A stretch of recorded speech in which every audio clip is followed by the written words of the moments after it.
Your social media presence does not matter. No one really cares about it. I know people who have have a really tough time with their families. They've lost their parents. They're living with single parents, and then it's really.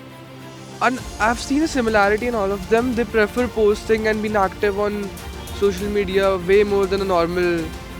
Meeting in person. Yeah, that's I don't know, something about them.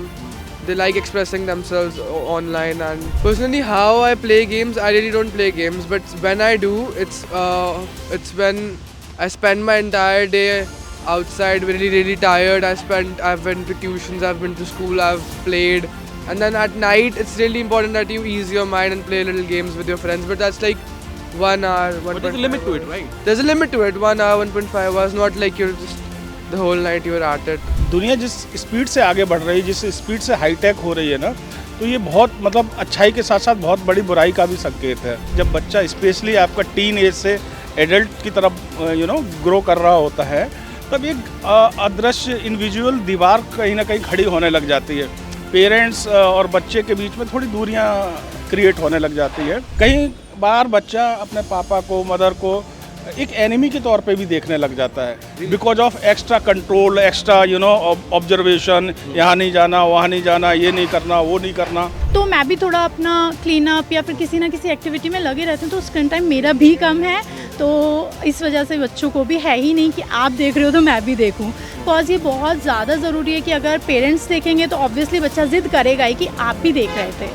किसी भी metropolitan शहर की इस भागती दौड़ती ज़िंदगी में एक बहुत ज़रूरी चीज़ है और वो है डिजिटल मीडिया। वो इसलिए क्योंकि अब सारे काम उस ही पर होते हैं, मगर इसका एक और पक्ष भी है और वो है डिजिटल एडिक्शन, और ख़ासकर टीनेजर्स में।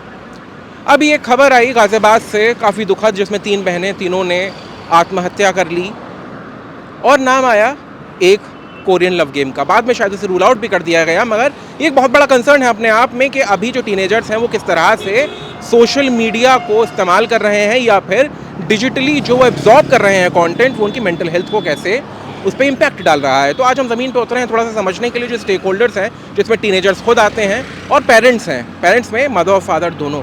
ये जो स्टेक होल्डर्स हैं, जो तीनों धड़े हैं, इनसे बात करने की कोशिश करेंगे और समझेंगे कि ये किस तरीके से अभी फ़िलहाल एक इम्पॉर्टेंट चीज़ है समझने के लिए, और साथ ही साथ इसका इम्पैक्ट क्या है, और सबसे ज़रूरी कि इससे बचा कैसे जा सकता है, या फिर इससे जो बच्चे हैं उनको बचाया कैसे जा सकता है अगर ये इतना ही भयावह है। चलते हैं और करते हैं लोगों से बात।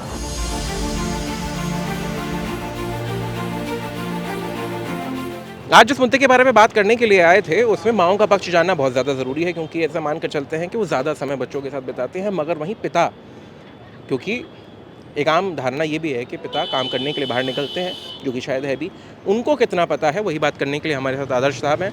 2 बच्चे हैं उनके, उनसे थोड़ा सा समझेंगे। सर, सबसे पहली चीज़, आपके जो दोनों बच्चे हैं, कितना उनका स्क्रीन टाइम है, कितना जानते हैं इसके बारे में आप? मेरे बड़े बेटे का स्क्रीन टाइम काफ़ी कम है, because he is a preparing for IIT। छोटा बच्चा जो मेरा 8th क्लास में है, उसका स्क्रीन टाइम थोड़ा कंपेरेटिवली ज़्यादा है बड़े बेटे से। और बट मेरा मॉनिटरिंग उन पे रहता है, क्योंकि मैंने चाइल्ड कंट्रोल ले रखा है, और मुझे लगता है कि शायद हर पेरेंट्स को ऐसा करते रहना चाहिए, क्योंकि दुनिया जिस स्पीड से आगे बढ़ रही है, जिस स्पीड से हाईटेक हो रही है ना, तो ये बहुत मतलब अच्छाई के साथ साथ बहुत बड़ी बुराई का भी संकेत है, अगर हमने उस पर ध्यान नहीं दिया तो। जी, अच्छा, एक चीज़ और, जैसे आपने कहा कि बड़े बेटे जो हैं वो IIT के लिए तैयारी कर रहे हैं, तो मैं मान के चल रहा हूँ कि उनकी उम्र होगी 17, हाँ जी, 16, 17, 18 साल, वहाँ से तैयारी शुरू कर देते हैं। छोटे बेटे की जब आपने कही, उनकी एज कितनी है? उसकी 14 साल की उम्र है। 14 साल की उम्र में आपने कहा उनका स्क्रीन टाइम ज़्यादा है। जब आप उनसे फ़ोन लेते हैं, उनका रिएक्शन क्या होता है? हाँ, थोड़ा वाइल्ड हो जाता है, थोड़ा अग्रेसिव हो जाता है, बोला नहीं पापा अभी तो लिया है फ़ोन, जबकि मेरा ऑब्जर्वेशन रहता है कि वो ही is playing since last 1.5 hour, लेकिन कहता है नहीं पापा अभी लिया है। तो मैं उसको क्लोज एंडेड क्वेश्चन पूछता हूँ, बेटा 5 मिनट बाद फ़ोन रखोगे, 10 मिनट बाद हम घूमने नीचे पार्क में जाएंगे क्या? तो वो कोई ऑप्शन चूज करता है, तो मैं पोलाइटली उसके फ़ोन से अलग कर पाता हूँ। ओके, अच्छा सर, एक और चीज़, जब हम डिजिटल वर्ल्ड की बात कर रहे हैं, तो जैसा आपने बताया कि बड़े बेटे IIT की तैयारी कर रहे हैं, तो उसमें भी बहुत ज़्यादा ज़रूरत पड़ती है टू प्रिपेयर। वहीं आजकल जो स्कूल में भी पाठ्यक्रम है, उसमें भी बहुत सारे होमवर्क और चीज़ें ऑनलाइन दी जाती हैं, ऑनलाइन करनी होती हैं। इतनी सारी ज़रूरतों के बीच में बाइफर्केट कर पाना कि बच्चा वही सही चीज़ें देखे और उसका असर नकारात्मक ना हो, वो कैसे सुनिश्चित करते हैं आप? बिल्कुल आपने सही कहा कि आज की डेट में इंटरनेट के बिना जीवन को चलाना मुश्किल ही नहीं, नामुमकिन है। लेकिन at the same time being a parents हमें ये भी देखना है, बच्चों पे डाउट नहीं करना है, बल्कि एक कंट्रोल रखना है, एक अपना ऑब्जर्वेशन रखना है कि बच्चा सही पाठ्यक्रम पढ़ रहा है। कहीं पाठ्यक्रम के नाम पे वो डिफरेंट गेम या डिफरेंट साइट्स, वल्गर साइट को तो विजिट नहीं कर रहा है। तो इसके लिए चाइल्ड कंट्रोल लेना बहुत ज़रूरी है, और साथ ही साथ कंट्रोल लेने के साथ साथ पर्याप्त मात्रा में बच्चों को समय देना चाहिए। Not only on weekend, specially every day. चाहे 10 मिनट आप अपने बच्चों से बात करें, 5 मिनट बात करें। I use to spend daily 20-25 minute with my both the kids. Okay sir, जब आपने कहा कि अब अपने बच्चों के साथ वक्त बिताना चाहिए, वो जो वक्त बिताने वाली बात है उसे शायद कुछ लोग 5 मिनट और 20 मिनट के खाके में आंकेंगे कि मैं आधा घंटा देता हूँ, मगर उस आधे घंटे में कौन सी वो बातें हैं, कौन से वो सवाल हैं, कौन सी वो चीज़ें हैं जो कोई भी पिता या माता अपने जहन में रख सकता है अपने बच्चे से बात करने के लिए, ताकि वो खुल सके, बात कर सके। देखिए यहाँ पे बहुत इम्पोर्टेंट हो जाता है जब बच्चा स्पेशली आपका टीन एज से एडल्ट की तरफ ग्रो कर रहा होता है, तब एक अदृश्य इनविजुअल दीवार कहीं ना कहीं खड़ी होने लग जाती है। पेरेंट्स और बच्चे के बीच में थोड़ी दूरियां क्रिएट होने लग जाती है। इसलिए ये बहुत ज़रूरी हो जाता है कि बच्चों को रियलाइज़ कराना कि I am the your only the best friend. ये रियलाइजेशन, कई बार बच्चा अपने पापा को, मदर को एक एनिमी के तौर पे भी देखने लग जाता है, because of extra control, extra observation, यहाँ नहीं जाना, वहाँ नहीं जाना, ये नहीं करना, वो नहीं करना। तो बच्चे आपके अगेंस्ट भी जाने लग जाते हैं। तो इसलिए बहुत इंपॉर्टेंट हो जाता है कि कैसा उनका दिन स्पेंड हुआ, किस सब्जेक्ट की वो स्टडी कर रहे हैं, किस बेस्ट फ्रेंड से आज आप मिले, कैसा आपका फुटबॉल मैच रहा। न केवल पढ़ाई के साथ साथ उनकी सोशल एक्टिविटी पे भी डिस्कस करना बहुत ही एक्सट्रीमली इम्पोर्टेंट हो जाता है, जिससे बच्चे को लगता है कि यार मेरे पेरेंट्स तो मेरे साथ हैं और वो वही सोचते हैं जो मैं सोचता हूँ। अगर आप रूढ़िवादी तरीके से सोचोगे, सिर्फ कंट्रोल करोगे, तो वो आज की यूथ को वो बर्दाश्त नहीं है। सर, सबसे आखिर में एक चीज़, और सबसे ज़रूरी चीज़ जो आपने ये बोला, जब टीनेज से अडल्टहुड की तरफ बच्चा जाता है, कई बार कुछ सवाल आते हैं जो सेक्सुअलिटी से जुड़े हो सकते हैं, जो सेक्स से जुड़े हुए हो सकते हैं, जो पीरियड से जुड़े हुए हो सकते हैं। कुछ ऐसे सवाल जो बहुत लंबे समय तक थोड़े से ऑकवर्ड समझे जाते थे टू हैव अ कॉन्वर्सेशन। अगर कोई ऐसे सवाल निकल कर आते हैं, उनके साथ नेविगेट करना, क्योंकि कई बार बच्चा शायद अपनी माँ से ज़्यादा क्लोज होता है तो उनसे पूछे, फादर से शायद ना पूछ पाए, उसमें नेविगेट कैसे करते हैं आप, या फिर कैसे कर सकते हैं? बिल्कुल, बहुत ही आज की सिचुएशन को देखते हुए आपका ये सवाल बहुत ही वाजिब है। लेकिन आपको साथ साथ ये भी समझना होगा कि एज ए फादर तो आप अपने बच्चों से ऐसे बात नहीं कर सकते, एज ए मदर तो आपको ऐसे बच्चों से बात नहीं, इन टॉपिक ना वो आपसे उस बात पे जिक्र करेंगे, ना आप उसको आंसर कर पाओगे। उससे पहले आपको उनके साथ फ्रेंडली बिहेवियर करना पड़ेगा। जो भी हार्मोनल चेंजेस होते हैं, चूँकि हम उस एज से गुजर चुके हैं, हमें पता है, और उस समय हमने कैसे डील किया है वो भी हमें पता है, अच्छे तरीके से किया या बहुत अच्छे तरीके से नहीं कर पाए। लेकिन आज हमारे पास चांस है कि हम बहुत अच्छे तरीके से डील कर सकते हैं। तो इसके लिए हमें अपने बच्चों के साथ फ्रेंडली होना पड़ेगा, उनको एजुकेट करना पड़ेगा कि जो भी हार्मोनल चेंज वो फील कर रहे हैं, ये कोई नई चीज़ नहीं है, ये हर किसी के साथ होता है। उनको ये रियलाइजेशन देना पड़ेगा कि जो भी आज आपके साथ हो रहा है वो मेरे साथ कैसे हुआ और उसको मैंने कैसे टैकल किया। मतलब ये है कि आप उसके साथ अपना एक्सपीरियंस शेयर कर सकते हैं। मैं थोड़ा सा इस बात में आपसे इतर सोच रखता हूँ। वो जब आपने कहा नई नहीं है, तो वो आपके लिए या फिर सामाजिक तौर पर नई नहीं है, मगर उस बच्चे के लिए तो वो नई है, उसकी ज़िंदगी में पहली बार ही हो रही है। वो नेविगेट उससे कैसे करता है, दैट्स अ डिफरेंट थिंग। और एक छोटी सी चीज़, वैसे तो मैंने कहा था आखिरी सवाल, एक बहुत छोटी सी चीज़ सबसे आखिर में, जब आपने कहा कि बच्चा सीधा फादर से बात नहीं कर सकता, मदर से बात नहीं कर सकता और माँ बाप भी नहीं जवाब दे पाएंगे। सर, ऐसी सिचुएशन में जो सबसे क्रिटिकल पॉइंट है वो आपने कहा सबसे अच्छे दोस्त से अगर वो बात नहीं कर पा रहा है तो फिर किसके पास जाएगा? दोस्तों के पास जाएगा, और फिर जो ज्ञान मिलेगा वो पता नहीं कैसा होगा। नहीं, बिल्कुल सही बात आप कह रहे हो। मैं ये नहीं कह रहा कि पेरेंट्स नहीं है, लेकिन पेरेंट्स को उस कन्वर्जेशन के समय उस बच्चे को इतना रियलाइज़ कराना पड़ेगा कि I am your friend, I am your true friend. और जो जहाँ तक बात आपने कही कि बच्चे के लिए तो सब नया है, उसको यही रियलाइजेशन कराना है कि आप किसी नई चीज़ से नहीं गुजर रहे, ये एक्चुअल में होता ही, ये प्रकृति का नियम है, ये रूल ऑफ नेचर है। आपको रियलाइजेशन कराना पड़ेगा उसको, और उसके साथ साथ उसके डूज और डोंट्स भी होते हैं कि इस बदलाव के दौरान आपको, आपके लिए क्या डूज आपको फॉलो कर रहे हैं, क्या डोंट्स आपको फॉलो करने हैं, ये आपको एज ए फ्रेंड के तौर पे उसको बताना ही होगा। और जब उसको ये सब चीज़ें पता लग जाएगा कि ये रूल ऑफ नेचर है, तो उसके लिए कोई गलत डिसीजन नहीं लेगा। वो इधर उधर से नॉलेज सीख करने की कोशिश नहीं करेगा। अगर उसको अप्रोप्रिएट नॉलेज उसके पेरेंट्स से, उसके घर से ही उसको मिल जाएगी, तो why he should go for another thing, तो वो नहीं जाएगा। राइट, मतलब बेसिकली ये है, अगर इन नटशल हम बात करें तो उसके आगे आसपास का जो टैबू क्रिएट नहीं करना है। We have to normalise it in a way कि वो उस चीज़ को लेकर कोई एक्सक्लूसिविटी ना क्रिएट करे, वो उसे नॉर्मल रखे और नॉर्मल तरीके से उसे समझे। Thank you so much for giving us the time. It is a pleasure talking to you. Thank you. क्या नाम है उनका? तारांश। मेरा नाम हर्ष है। हेलो। अच्छा, आप भैया को बताओ, फ़ोन देखते हो नहीं देखते?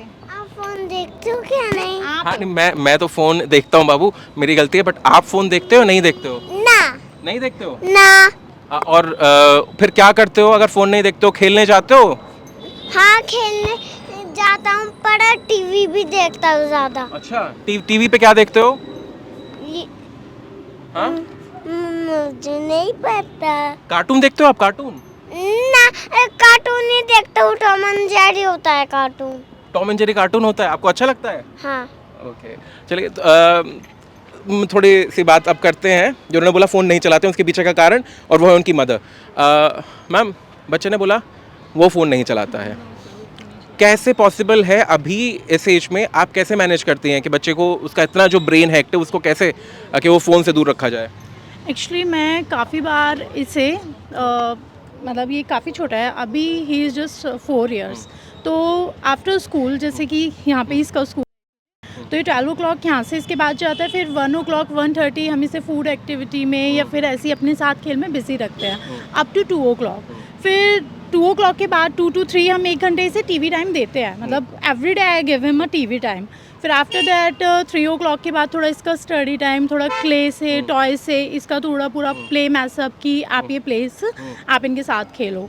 फिर उसके बाद 4 o'clock he use too busy in his activities just like gymnastic और बास्केटबॉल्स। दैट इज़ अल्टरनेटिव कि कभी कभी बास्केटबॉल और कभी कभी जिमनास्टिक का, तो यही रहता है यूजुअली। एंड फिर इवनिंग में बच्चा मतलब इतना थक ही जाता है कि वो खाना खा के इवनिंग में फिर सो जाता है at a bed time stories, कि मैं उसे बेड टाइम स्टोरी सुनाती हूँ, या फिर उसको उसके प्ले में, या फिर उसका भाई भी है, ही इज़ 6+, तो उसके साथ वो थोड़ा बहुत खेलता है। तो क्या इनके जो भाई हैं वो भी फ़ोन यूज़ नहीं करते? वो भी फ़ोन नहीं यूज़ करते, मतलब मेरे दोनों बच्चे कोई भी फ़ोन यूज़ नहीं करते, बिल्कुल भी। मैम, फ़ोन से मेरा जो आशय है वो है डिजिटल कितना टाइम वो स्पेंड करते हैं? अब उसमें लैपटॉप भी हो सकता है, टीवी भी हो सकता है, क्या उस ओनली 1 hour ओनली बना? Yeah. देख सकते हैं। अच्छा, देख सकते हैं। They can watch TV because I only teach them कि तुम टीवी देख सकते हो only just for 1 hour, वरना आपकी आंखें खराब हो जाएंगी। And I used to show them videos just like monster videos and Henry videos की वो तुम्हें ले जाएगी या वो।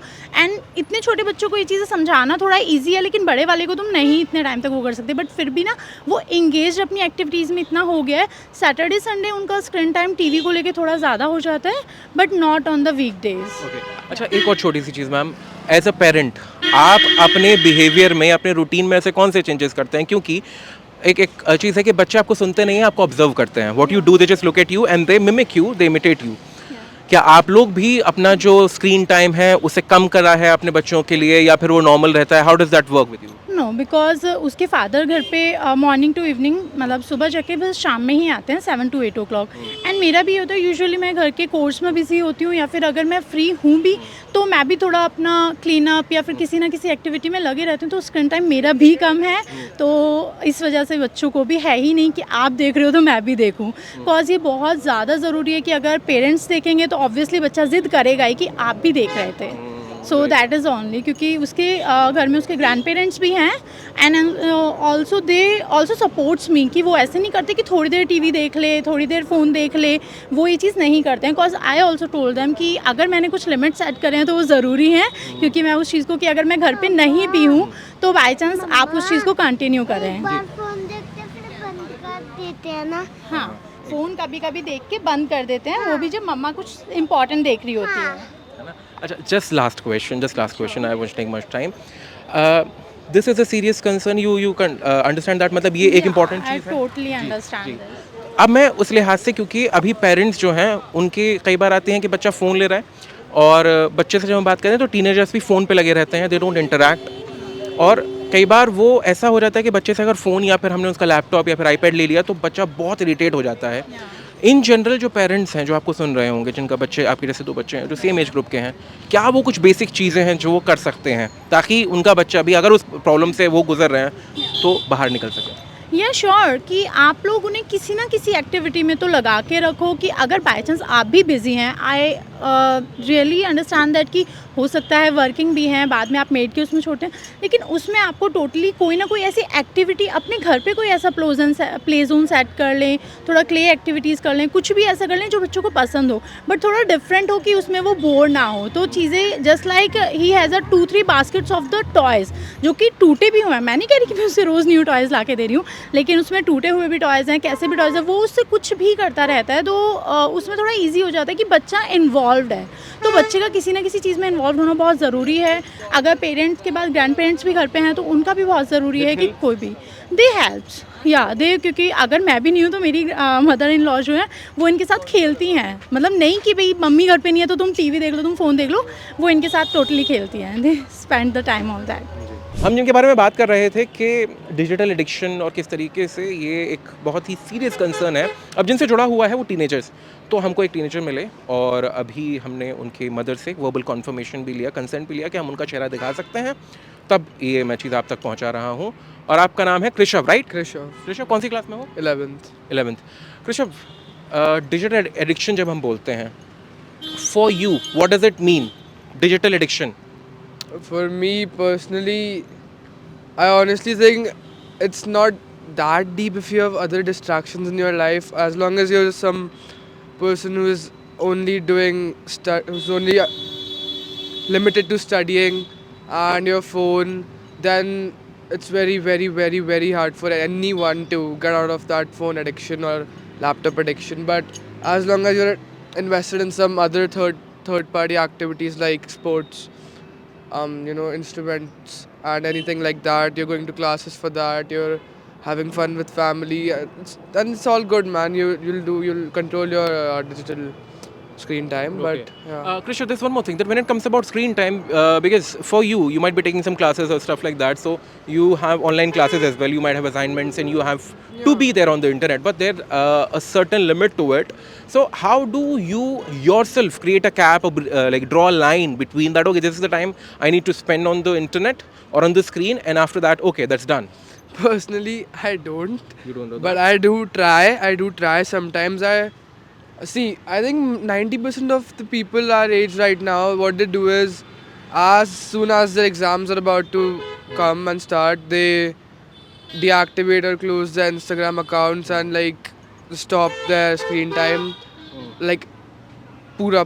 And as soon as the exam ends, they're like back at it again. And I think it works fine as long as people are scoring good marks. But honestly, health-wise, it's really, really, really bad because it's the same. क्योंकि आजकल बच्चे पढ़ भी laptop पे रहे हैं, खेल भी लैपटॉप पे रहे हैं। अगर आप फ़ोन छोड़ भी रहे हो तो आपका 14 घंटे का लैपटॉप का स्क्रीन टाइम आ जाता है. So it's still equally bad, and people are preferring studying online as well nowadays. Even me, I go to tuitions, private tuitions, and even then I prefer studying online from YouTube because the standards are really, really, really nice. Krishav, how big is the mental toll when it comes about spending a huge sum of time on social media or scrolling the games and stuff like that?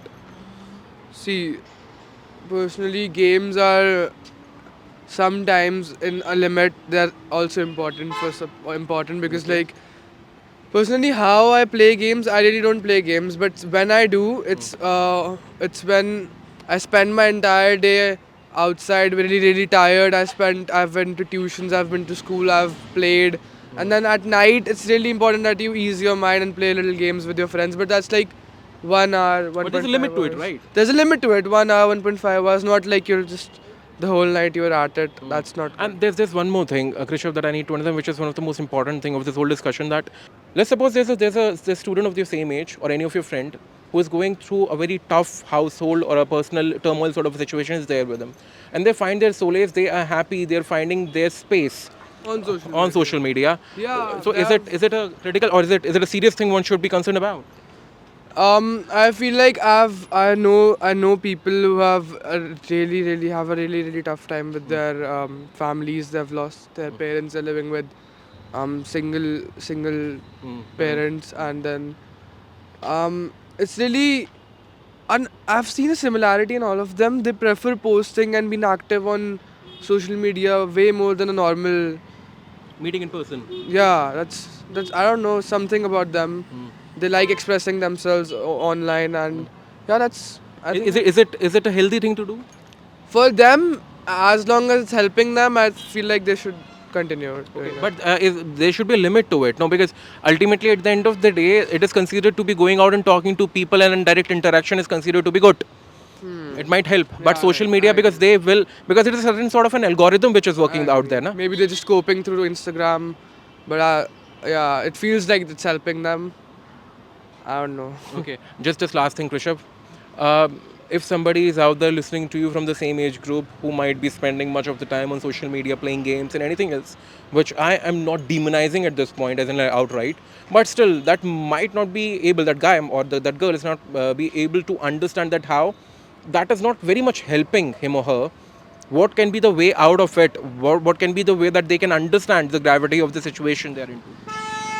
Personally, the first step is to realize that it's really not that deep. It doesn't matter about your social media presence, does not matter. No one really cares about it. And second of all, you need to find other ways out. You need to find distractions. You need to get out of that Instagram, Facebook, Snapchat.